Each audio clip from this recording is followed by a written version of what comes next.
Hello. तो कैसे हैं आप लोग? स्वागत है आप सभी लोगों का मेरे ब्लॉग में। आज पूरे दिन मैं व्यस्त रही। सुबह 5:30 बजे उठी। उसके बाद बच्चे को लंच बना के दिया, उसको तैयार किया, स्कूल भेजा। उसके बाद खुद की चाय हो जाती है, फिर थोड़ा बहुत इधर उधर थोड़ी देर बैठ के आज मैंने बचपन की अपनी प्यारी सहेली से बात की, जो कि मेरी सहेलियां ज़्यादा नहीं होती हैं, मैं बनाती भी नहीं हूँ ज़्यादा सहेलियां। मेरे मतलब घर जहाँ हम लोग रहते हैं वहाँ मेरे चाचा की एक लड़की थी और वो और मैं काफ़ी अच्छी हम लोग दोस्त हैं, और अभी भी हम लोग दोस्त हैं। वो यहीं रहती हैं, मिलना तो कम होता है लेकिन उनसे मेरी बातचीत हुई। फिर उसके बाद पूरे दिन मैं काम में ही व्यस्त रही। पता नहीं, मुझे लगा आज मैंने कौन सा काम किया। पूरा दिन मेरा व्यस्त ही रहा और काम भी नहीं किया। थोड़ी खांसी भी हो गई है मुझे, तो इस वजह से पूरे दिन मैं व्यस्त रही। आज मैं आप लोगों को उसी के बारे में कुछ बताने वाली हूँ। जब मैं आज बात कर रही थी तो हम लोग सीधे अपने बचपन में चले जाते हैं कि हम लोगों ने कैसे स्कूलिंग की, क्या की, और हमारे बच्चे जो अभी के हैं वो लोग किस तरह से स्कूलिंग कर रहे हैं। तो ये सब बातें हुई, हंसी मजाक भी हुआ कि मतलब हम लोग किस तरह से स्कूल जाते थे, क्या क्या स्कूल में मस्तियाँ करते थे, वो सारी बातें हम लोगों ने की। बहुत मज़ा आया, सुबह सुबह बात करके मूड फ्रेश हो गया। उसके बाद बात करते करते हम लोग अपने बचपन में पहुंच गए। हम लोगों की स्कूलिंग जो हुई मैं आपको बताती हूँ। हम लोग स्कूल कैसे जाते थे, अभी के शिक्षा में और उस समय के शिक्षा में कितना अंतर है। मुझे लगता है कि अभी के बच्चे लोग शिक्षित हो जाते हैं लेकिन सामाजिक ज्ञान उन्हें कम होता है मेरी समझ से। क्योंकि मैं देखती हूँ कि हम लोगों को जो सिखाया जाता था, हम लोग स्कूल जाते थे, हम लोग को पढ़ाई तो मिलती ही थी लेकिन हम लोगों को लगता है कि सामाजिक ज्ञान ज़्यादा है। हम लोग पढ़ाई के अलावा सामाजिक पढ़ाइयाँ भी पढ़ते थे। हम लोगों को अगर अपने चाचा ने डांट दिया या किसी और के चाचा ने भी डांट दिया तो हम लोगों को बुरा नहीं लगता था। घर पे जब हम कंप्लेन करते थे तो घर पे कहा जाता था कि तुमने क्या किया होगा कि तुम्हें ऐसा डांटा गया। तो जब हम बताते थे कि हमने ये क्या किया तो हमें कहा जाता था कि बहुत अच्छी बात है कि उन्होंने तुम्हें डांटा। तो हमारा मन ऑटोमेटिक वहाँ घट जाता था। अभी के बच्चों को तो अगर चाचा डांट दे तो समझिए कि बहुत बड़ा तूफान ही आ जाएगा, और बच्चे का ईगो जो है आजकल ज़्यादा हर्ट हो जाता है। और हम लोगों का ईगो वीगो कुछ होता नहीं था।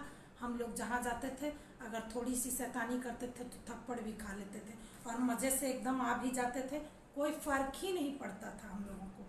तो मुझे लगता है कि हम लोग को सामाजिक ज्ञान भी ज़्यादा थी और मार खाने की भी आदत ज़्यादा थी, तो हम लोग पिटते भी थे। फिर जब स्कूल हम लोग जाते थे तो बोड़ा जो होता है जिसमें आलू वगैरह पैक करके बड़े बड़े बोड़े आते हैं, आप लोगों को शायद समझ में आ ही गया, वो लेके हम लोग अपने झोले में जाते थे।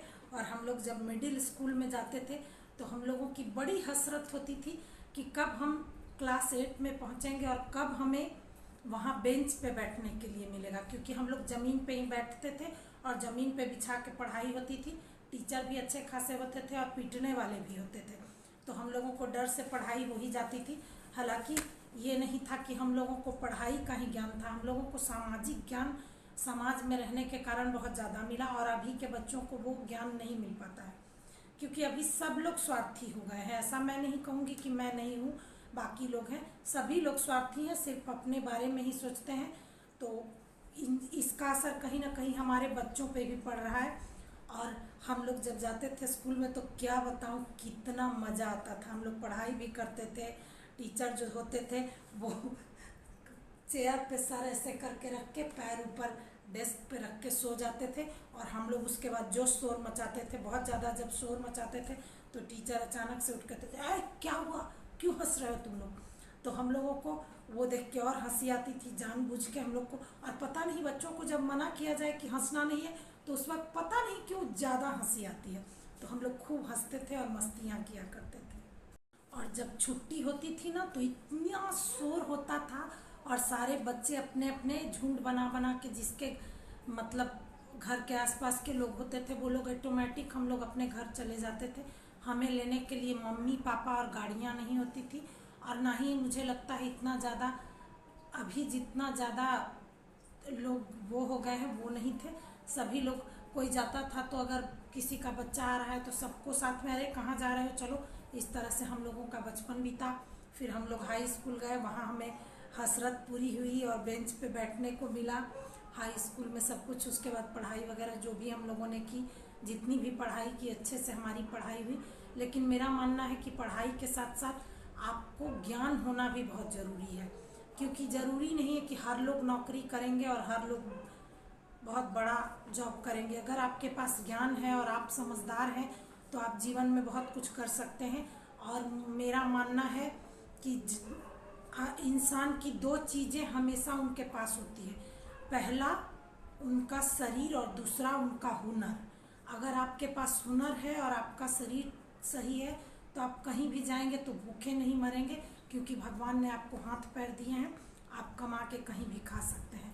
तो मेरा मानना यही है और मैं अपनी बच्ची को भी यही सिखाती हूँ कि तुम आत्मनिर्भर बनो और तुम पढ़ाई भी करो। तो उसे भी मैं सिखाती हूँ कि किताबी कीड़ा मत बनो, पढ़ाई करो लेकिन तुम बाकी चीज़ें भी सीखो। मैं यही सिखाती हूँ। हालांकि जो भी है, अब जैसा भी बच्चा अपने हिसाब से ग्रो करता है, मैं उसे ज़बरदस्ती कुछ नहीं करवाती। तो यही अपने बच्चों को सिखाना चाहिए कि किताबी कीड़ा मत बनो, थोड़ा सामाजिक ज्ञान लेना भी ज़रूरी है, क्योंकि मेरा यही मानना है कि पढ़ाई के साथ साथ आपको हर तरह की जानकारी होनी चाहिए और सबसे ज़्यादा आपको हुनरमंद होना चाहिए। तो ये सब चीज़ें अगर हैं आपके पास तो आप जीवन में कभी भी भूखे नहीं मरेंगे। ज़रूरी नहीं है कि बहुत बड़ी बड़ी गाड़ियाँ, बड़े बड़े बंगले में रहें। सुकून होना ज़रूरी है और संतोष होना ज़रूरी है, इससे बड़ा कुछ भी नहीं है। तो ऐसा हमारा बचपन बीता। इसी के साथ मैं ब्लॉग ख़त्म करती हूँ और आप लोग बताइएगा कि मेरा ये ब्लॉग आप लोगों को कैसा लगा और देखकर कमेंट ज़रूर कीजिएगा।